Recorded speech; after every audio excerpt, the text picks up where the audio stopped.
Om Shanti. Good morning. साकार मुरली 8 अगस्त 2025। बाबा का मीठा मीठा पत्र हम मीठे मीठे बच्चों के मीठे मंथन के लिए। मंथन शुरू करने से पहले प्यार के सागर शिव बाबा की प्यार भरी किरणों के नीचे बैठ जाते हैं और अनुभव करते हैं, मैं प्रेम स्वरूप आत्मा हूँ, प्रेम के सागर की संतान हूँ। आज की साकार मुरली 2 सब्जेक्टों के ऊपर ज़्यादा है। वैसे तो हमेशा बाबा की हर मुरली में 4 सब्जेक्ट होते हैं, बट आज ज़्यादा जोर दिया है बाबा ने धारणा और सेवा के ऊपर। धारणा, वैसे तो ज्ञान योग धारणा सेवा चारों होते हैं, बट इसमें बहुत जोर दिया है बाबा ने सेवा करने के लिए। कोई ये कह नहीं सकता कि हमारे पास सेवा नहीं है। और बाबा ने कहा सारे विकर्मों की जड़, विकर्म मतलब कर्म, विकर्म अकर्म 3 शब्द होते हैं ना, तो कर्म विकर्म अकर्म, इसको भी हम गहराई से देखेंगे। सारे विकर्मों की जड़ वो देह अभिमान है। देह ही न हो तो हम विकर्म कैसे होंगे, तो उसकी हम गहराई में जाएंगे। सुदर्शन चक्रधारी का भी अर्थ बाबा ने बताया है ना। और 84 लाख अगर जन्म हो तो भगवान को कितने दिन लगेंगे सुनाने में, है ना। और सीढ़ी वाले चित्र में तो हम ये कंफर्म कर सकते हैं कि क्रिश्चियन तो सतयुग में नहीं होंगे। जो समझदार होंगे उनको ये बातें समझ में आएंगी। स्नान करने की भी बात आई, खास करके बाबा ने कहा जैसे कुंभ का मेला होता है या जहाँ जहाँ पे स्नान करने लोग जाते हैं, गंगा पे जाते हैं, वहाँ वहाँ जा कर के आपको पर्चे बांटने चाहिए। एरोप्लेन से भी गिराना चाहिए, उसके बारे में भी बाबा ने कहा है। एरोप्लेन से शायद कहीं गिराए थे किसी बच्चों ने, तो उसके बारे में कहा। आज कैलेंडर भी छपवाने की बात बाबा ने सेवा में कही कि 12 चित्रों वाला कैलेंडर, कैलेंडर के ऊपर 12 चित्र जो होते हैं अपने। एक तरफ बाबा ये सब कह रहा है और एक तरफ कह रहा है तुम अननोन है और ये सो गुप्त रीत से। देखिए क्या है, हम जो कर रहे हैं सेवा, दुनिया को सबको थोड़ी पता है। आज कर्मों की गुहिगति भी आई है, जो ऊपर डिस्कशन हुआ, उसके भी हम गहराई में जाएंगे। क्योंकि ड्रामा में हर कर्म की सजा नूंद है, कैसे नूंद है उसको हम देखेंगे गहराई से। और आज बाबा उनको भी याद कर रहा है। अभी क्या कह रहा है, कौन सा महीना चल रहा है, सावन भादों आने वाला। तो भादों में लोग क्या करते हैं, पितरों को खिलाते हैं। तो पितृ जो है, बाबा कहते हैं वो अगर आपके घर में रस्म चल रही तो भले करो, तो जो ब्राह्मण आए उनको इसी तरह से संदेश भी दे सकते हो। भादों में खिलाते हैं, हमें नहीं पता था एक्चुअली। हमारे यहाँ बहुत ज़्यादा ये सब होता नहीं है, तो हमें इसके बारे में जानकारी नहीं है। जब फुर्सत मिले तो ज्ञान की अच्छी अच्छी पॉइंट्स विचार सागर मंथन करना चाहिए। और अटल भावी को तो हम जानते हैं कि होने वाली है, लेकिन फिर भी कर्म और कर्म का फल, पुरुषार्थ और प्रारब्ध, निमित्त और निर्माण, ये बन करके कार्य करना, इस वरदान की हम गहराई में जाएंगे। आज बाबा देखो क्या कह रहे हैं, कहना कम करना ज़्यादा है, श्रेष्ठ लक्ष्य महान आत्माओं का है। नहीं तो कई लोग क्या होता है, कहते बहुत हैं ये करेंगे ये करेंगे ये करेंगे, करते कुछ नहीं, है ना। तो क्या करते हैं लोग, जिक्र करते हैं। हमारे यहाँ कहावत बहुत फेमस हुई इंडियन ऑयल कॉरपोरेशन में कि मुझे पता नहीं था, शुरू में गए तो लोग सुनाने लगे, बोले काम कम करो लेकिन काम का जिक्र ज़्यादा करो। नहीं, काम का फिक्र ज़्यादा करो, फिक्र से ज़्यादा जिक्र करो। अब ये क्या मतलब है भाई। तो बाबा देखो इसका उल्टा बता रहा है, हमें तरीका सिखला रहा है। कहना कम है, करना ज़्यादा है। इम्पॉर्टेंट है ना ये। और सेवा में और स्वयं में चढ़ती कला चाहिए, तो एक ही बात है, बाबा से अटूट प्यार। तो प्यार तो है हम सबका। तो हम शुरुआत करेंगे देह अभिमान। एक्चुअली एक बात देखा जाए तो सारी जड़ है, जो भी कमी कमजोरियाँ विकार हैं उसकी जड़ एक ही है, देह अभिमान। मतलब मैं आत्मा जब तक इस शरीर में ना हूँ, देह अभिमान मतलब देह में हूँ तो उसका अभिमान तो होगा ना। देह अभिमान को ऐसा नहीं ले लेना, कई बार शाब्दिक अर्थ में लोग ले लेते हैं कि देह में हम जितने लोग हैं सबको जो कोई उस तरह का व्यवहार करें वही देह अभिमानी है। नहीं, इसको थोड़ा दूसरी तरह से लेना है। देह में जब आत्मा आती है तो सतयुग त्रेता भी हम देह में रहते हैं, तो क्या कह सकते हैं हम देह अभिमान है? नहीं ना। खाली देह में रहने से देह अभिमान नहीं होता है। हमारा व्यवहार हमारी कैसा है। लेकिन क्या देह में रहने से देह का प्रभाव पड़ता है? जी हाँ, पड़ता है। क्योंकि देह का स्वधर्म क्या है? देह का स्वधर्म ही है विकार या अभिमान। तो फिर कहेंगे फिर सतयुग में क्यों नहीं होते? सतयुग में भी तो देह में है। वहाँ पर इतनी कमाई हम संगम युग पर करके गए हैं कि निरंतर आत्मिक स्मृति का भान रहता है, जो हम सब ने देखा है, महसूस रहता है। और हर एक आत्मा बैटरी चार्ज होने के कारण वो जो आत्मा के 7 गुण हैं, ज्ञान, पवित्रता, शांति, प्रेम, सुख, आनंद, शक्ति, ये गुणों से बैटरी पूरी चार्ज है। तो जब बैटरी चार्ज होती है तो आत्मा का अनुभव ज़्यादा होता है। इसके बाद द्वापर युग में क्या होता है? बैटरी तो डिस्चार्ज होने लगती है। और जब द्वापर युग में बैटरी डिस्चार्ज होती है तो फिर क्या होता है? फिर जो है धीरे धीरे देह अभिमान आने लगता है, देह की फीलिंग आने लगती है। खुद की देह की भी फीलिंग आती है तो फिर दूसरे की फीलिंग आती है। और जब दूसरे की फीलिंग आती है तो फिर क्या आता है? ये गोरा है, ये काला है, ये खूबसूरत है, ये कम खूबसूरत है, ये मेल है, ये फीमेल है, इसका ये ऐसा देखने में आता है, ये ऐसा देखने में आता है। ये देह अभिमान के कारण होता है। देह अभिमान नहीं होगा तो नहीं आएगा। तो हमें क्या ध्यान देना है कि देह अभिमान ना आए, और उसके लिए क्या करना पड़ेगा? बार बार देही अभिमानी बनने की प्रैक्टिस करनी पड़ेगी। अब ये प्रैक्टिस सबसे होती नहीं है। आप देखो हमें में से कितने लोग होंगे जिनको संपूर्ण देही अभिमानी का अनुभव हुआ हो या शरीरीपन का अनुभव हुआ? बहुत सारे लोगों को नहीं हुआ होगा। उसकी निरंतर अभ्यास चाहिए, बगैर अभ्यास नहीं होगा। इसलिए कहावत भी है, करत करत अभ्यास जड़मत होत सुजान, रस्सी आवत जात ते सिल पर बनत निशान। सिल मतलब क्या होता है? कुएं में आपने ध्यान दिया होगा, हमने तो कुएं से पानी भरा है, आप सबने भरा कि नहीं भरा कमेंट करके बताना। तो उस पर निशान बन जाता था। तो वैसे मेरे को कमेंट की बात याद आई तो एक और बात याद आ रही कि बहुत सारे भाई बहन मुरली मंथन सुनते हैं। फीडबैक बहुत इम्पॉर्टेंट है। किसी भी के लिए फीडबैक होता है, हमें सुधारना है और कुछ क्या चाहिए, क्या करना है, तो आप फीडबैक दे सकते हैं ना। आपको इससे फ़ायदा हो रहा है वो भी फीडबैक दे सकते हैं, या नहीं हो रहा है, या इसमें और कुछ सुधार की आवश्यकता है। देखिए हम कोशिश करते हैं, लेकिन हमारा क्या है, जो बाबा टच कराता है। देखो मुरली मंथन करने के लिए क्या है, पहले मुरली को पूरा पढ़ना पड़ता है ना। फिर मुरली के जो मेन हाइलाइट्स पॉइंट्स हैं उनको हाईलाइट करना होता है, नोट करना होता है। कुछ बुद्धि में नोट होते हैं, कुछ उसमें कागज़ में नोट होते हैं।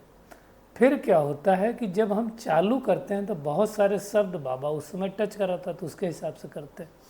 तो ये फीडबैक अगर आप देंगे तो उस हिसाब से मुझे जो लगता है कि किसी भी चीज़ को और अच्छा बनाने के लिए, बेहतर करने के लिए, या हम यूँ कहें बेहतरीन करने के लिए और फीडबैक की आवश्यकता होती है। देखिए ज़िंदगी हम सब की बेहतर थी, लेकिन भगवान मिला तो बेहतरीन हुई। अब हमें क्या करना, अनेकों की ज़िंदगी को बेहतरीन करना है। तो बात हो रही थी कि देह अभिमान के कारण, अभी स्वभाव भी जो होता है आज बाबा ने याद किया ना कि जिनका आसुरी स्वभाव उनको असुर कहा जाता है। तो आसुरी स्वभाव कहाँ है? हमारे अंदर। दैवी स्वभाव कहाँ है? हमारे अंदर। तो आसुरी, बाकी असुर ऐसा नहीं होता कि कोई देखने में भद्दे लगते हों, लंबी लंबी सींगें लगी हों, कई सिर हों, कई हाथ हों, ऐसा नहीं होता है। जिनके कर्म, जिनकी सोच, जिनके बोल आसुरी वृत्तियों से भरे हुए हैं वो असुर है, जिनका स्वभाव आसुरी है ना। आसुरी स्वभाव मतलब क्या हो गया? देह अभिमान के बस जिनका स्वभाव चलता है, या 5 विकारों के बसीभूत होकर के जो आत्माएं कर्म करती हैं उनको असुर कहा जाता है। आज बहुत सारे लोग हैं ऐसे। तो वो आसुरी स्वभाव भगवान आकर के चेंज करता है, और क्या करता है वो? ईश्वरीय स्वभाव लाता है। ईश्वरीय स्वभाव क्या है? सुख देना। आसुरी स्वभाव क्या है? दुख देना। ईश्वरीय स्वभाव क्या है?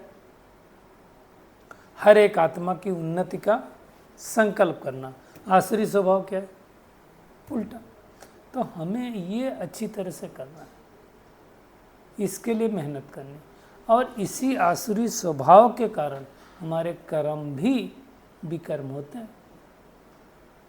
पहले विकर्म नहीं थे, हमारे कर्म श्रेष्ठ कर्म होते थे। सतयुग त्रेता युग तो कर्म अकर्म होते थे, फिर कर्म द्वापर युग से विकर्म बनने लगे, और कर्म विकर्म बनते बनते अभी तो क्या क्या विकर्म बन रहे हैं।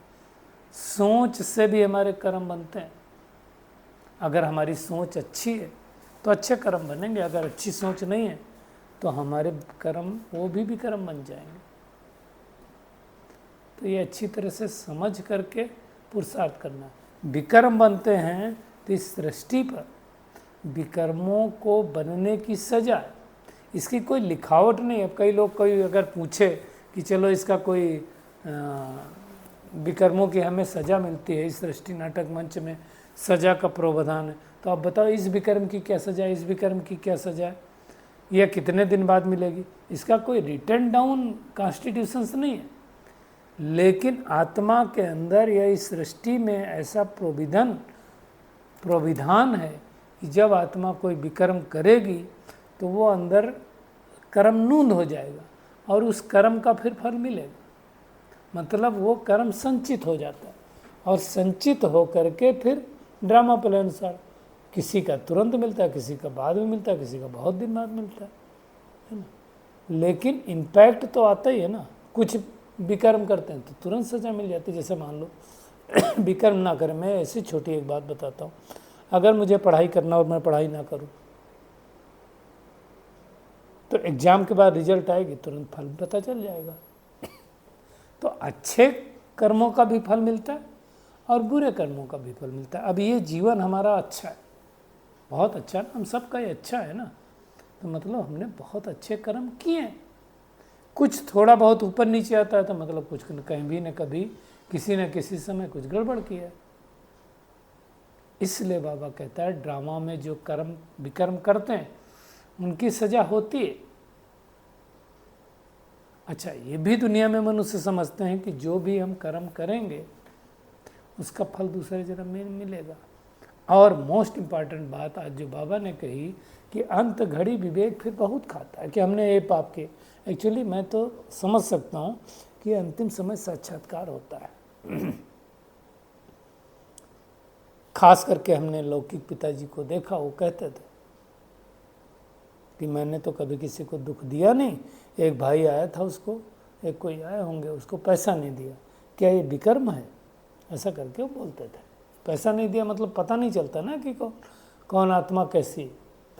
तो लास्ट में क्या होता है कि सब कुछ जो है दिखता है। आप देखो पारिकर जी थे कोई मिनिस्टर, वो अपना लिख करके लास्ट में गए। लता मंगेशकर जी लिख करके गए कि हमें कैसे कर्म करने चाहिए। तो अंतिम समय क्या होता है वो सब दिखता है कि हमने ये पाप किया है। फिर विवेक खाता है हमने क्यों पाप किया। जाना खाली हाथ था। दुनिया में कहते हैं ना खाली हाथ आए हो खाली हाथ ही जाना। भगवान कहता है ये बातें तुम्हारे लिए नहीं लागू होती। तुम भरतू हाथ आए थे और भरतू हाथ जाओगे। जो इन आँखों से दिखाया वो नहीं दिख रहा है वो नहीं लेके हम जाएंगे। क्या लेकर के जाएंगे? तो हम लेकर के जाने वाले हैं श्रेष्ठ कर्मों का खाता, श्रेष्ठ संस्कार, वो लेके जाएंगे ना। ये जो दिख रहा है ये वाला नहीं जाने वाला। तो अब हम सब बन रहे हैं विकर्माजीत। तो विकर्माजीत अगर बन रहे हैं तो ऐसा कोई कर्म नहीं करना जिससे विकर्म हो जाए। और सबसे बड़े से बड़ा विकर्म आज बाबा ने क्या कहा? देहाभिमानी बनना। इसलिए बाबा तो इतना जोर दे रहा है कि देहाभिमानी बनो। तो मुख्य जो मेहनत है हमें वो है देही अभिमानी बनने की। देह अभिमान में आएंगे तो विकार तो हम विकर्म होने के पूरे पूरे चांस है। इसीलिए तो सन्यासी लोग कहते हैं तो काग विष्ठा समान है सुख यहाँ पर। इसलिए वो जंगल में चले जाते हैं, हद का वैराग्य करते हैं। हमारा क्या है? बेहद का वैराग्य। घर गृहस्थ में रहते हुए बेहद का वैरागी बनता है। आज बाबा देखो कह रहा है कि जो ब्राह्मण लौकिक वाले होते हैं, मुख वंशावली तो है नहीं, वो कुख वंशावली है, लेकिन उनको पता है, ये बात जरूर पता है उनको कि मैं ब्रह्मा की संतान हूँ। शायद ऐसा ही होगा ना, इसलिए कहते हैं ब्राह्मण भी देवता है नमः, है ना। तो उनको समझाओ, वो हैं कलयुगी ब्राह्मण। बाबा कहते हैं तुम पुरुषोत्तम संगम युगी हो, उनको समझाओ कि इस समय देवी देवता धर्म की स्थापना हो रही है। खास करके जो ब्राह्मण पूजा करने आते हैं, श्राद्ध पर खाने आते हैं, उनके साथ चिट चैट करो, ऐसा ज्ञान दे सकते हो, उनको समझा सकते हो, है ना। जहाँ ये हो पितरों को खिलाने आते हैं, उनको सबको दे सकते हो। तो बाकी ऐसा नहीं है कि हम कुछ करें और ये सब कुछ छोड़ दें। अगर घर वाले आपके करते हैं तो युक्ति से काम लेना चाहिए। ऐसा नहीं कि हमारे घर वाले भाई कर रहे हैं लेकिन मैं उसमें सहयोग नहीं कर रहा हूँ, ऐसा नहीं करना। हमें कॉन्फ्लिक्ट करके नहीं करना, युक्ति से काम लेना है कि ब्रह्मा कुमारी में गए सब छोड़ दिया, नहीं। तो अच्छी तरह से समझ करके करना है,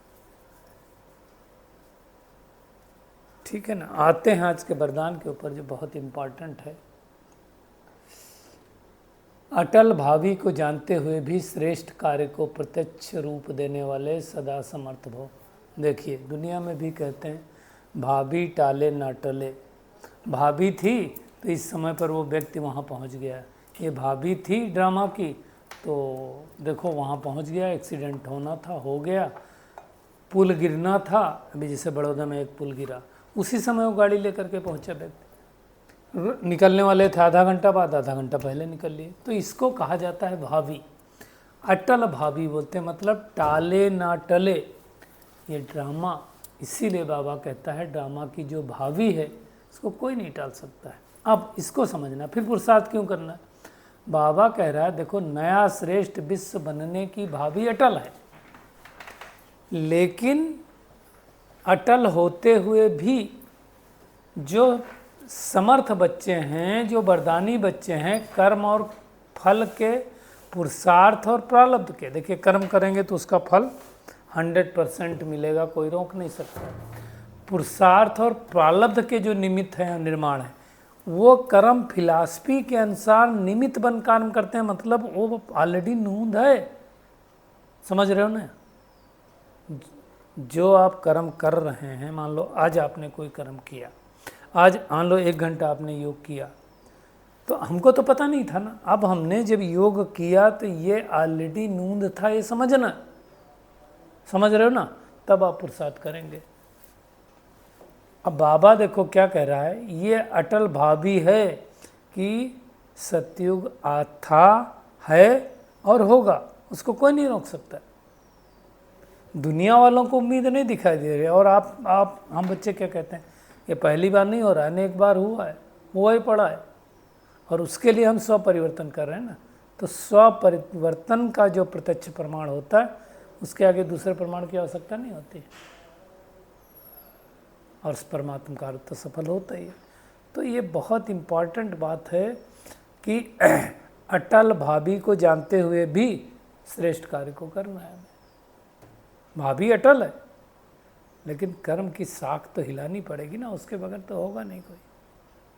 तो ये बहुत इम्पोर्टेंट पॉइंट है। जो भी पॉइंट्स हमें मिलती है उस पर क्या करना है, बैठ के सोचो क्यों बाबा आज कह रहा है। जैसे कहा पुरुषार्थ और प्रारब्ध, कर्म और फल, निमित्त और निर्माण, ये कर्म फिलॉसफी के अनुसार हैं, निहित हैं, तो क्यों हैं उसको अच्छी तरह से समझ करके फिर पुरुषार्थ करना है, मेहनत करनी। कहना कम करना ज़्यादा है, श्रेष्ठ लक्ष्य महान बना देगा। नहीं तो लोग कहते रहते हैं ये करूँगा ये करूँगा ये करूँगा, करते नहीं, तो करना है हमें, है ना, करके दिखाना। और कई लोग जो करते हैं कहते नहीं है ना, उनको लोग ज़्यादा पसंद करते हैं। इसलिए शायद बना होगा कहावत, गरजने वाले बादल बरसते नहीं हैं, और जिनको बरसना होता है वो धीरे से आएंगे, बरस के चले जाएंगे। इसलिए देखो जो श्रेष्ठ कर्म करने वाले होते हैं वो करके चले जाते हैं। फरिश्ते कैसे होते हैं आप देखो, फरिश्ते लोग जो होते हैं, फरिश्तों को हमेशा दिखाते हैं उड़ते रहते हैं। उड़ते रहते हैं मतलब वो एक जगह पे नहीं बैठते, मतलब कहीं आए, कर्म किया और चले गए। ऐसे फरिश्ते हैं ना, हम आए, कर्म किया और चले गए, तो फिर कहने की आवश्यकता क्या है। और आज का व्यक्त इशारा है स्वयं में की और सेवा में। अगर चढ़ती कला चाहिए तो एक ही कर, एक बाबा से अटूट प्यार, बाबा ही संसार है, बाप के सिवाय कुछ दिखाई न दे, लेकिन बैलेंस नहीं छोड़ देना। उसके लिए क्या करना, संकल्प में भी बाबा, बोल में भी बाबा, कर्म में भी बाबा। जिसके एक गीत है ना, संकल्प में बाबा, जिसके बोल में भी बाबा, है ना, उसका सब कुछ अच्छा ही होगा ना। तो ऐसी जो लवलीन आत्मा होती वो एक भी शब्द बोलेगी ना तो स्नेह के बोल होंगे, और दूसरी आत्मा को स्नेह के बंधन में बांध देंगे। ऐसी आत्माओं के लिए बाबा शब्द क्या करेगा, जादू मंत्र का काम करेगा। तो बाबा बाबा शब्द नहीं है, जादू मंत्र है।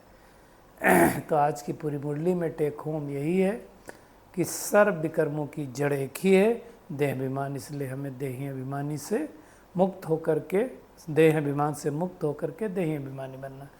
और हर फल चाहे अच्छा हो या बुरा हो, सब का फल जरूर मिलता है। एक बात जो छूट गई थी कि दुनिया में दिखाते हैं कि सुदर्शन चक्र के द्वारा असुरों का घात किया, ऐसा नहीं होता है। एक एक का घात करने बैठेंगे तो कहाँ से बनेंगे, और असुरी संस्कार तो हमारे अंदर ही बैठे। 84 जन्मों का अगर भगवान ज्ञान सुनाने लगे तो कितने टाइम लगे, है ना। इसलिए 84 लाख होते नहीं हैं। एकांत व फुर्सत में बैठ करके हमें क्या करना है, विचार सागर मंथन करना है, सबको संदेश पहुंचाना है, सबका कल्याण करने की युक्ति रचनी है। और अब कोई विकर्म नहीं करना है। जो भी विकर्म अभी तक किए हों बाबा को सच सच सुना देना है। और अटल भावी को जानते हुए भी हमें क्या करना है, श्रेष्ठ कार्य को प्रत्यक्ष रूप देने के लिए प्रयत्न करना है, समर्थात्मा बनना है। कहना कम है, करना ज़्यादा है। और बाबा से जितना अटूट प्यार होगा, है ना, तो उनके संकल्प में बाबा, बोल में बाबा और कर्म में भी बाबा होगा, और ऐसी आत्मा लवलीन रहेगी। तो बाबा शब्द उसके लिए क्या करेगी, जादू मंत्र का काम करेगी। अच्छा, शुक्रिया मीठे प्यारे बाप दादा, शुक्रिया आप सभी का इस मीठे मंथन के लिए। अच्छा, ओम शांति।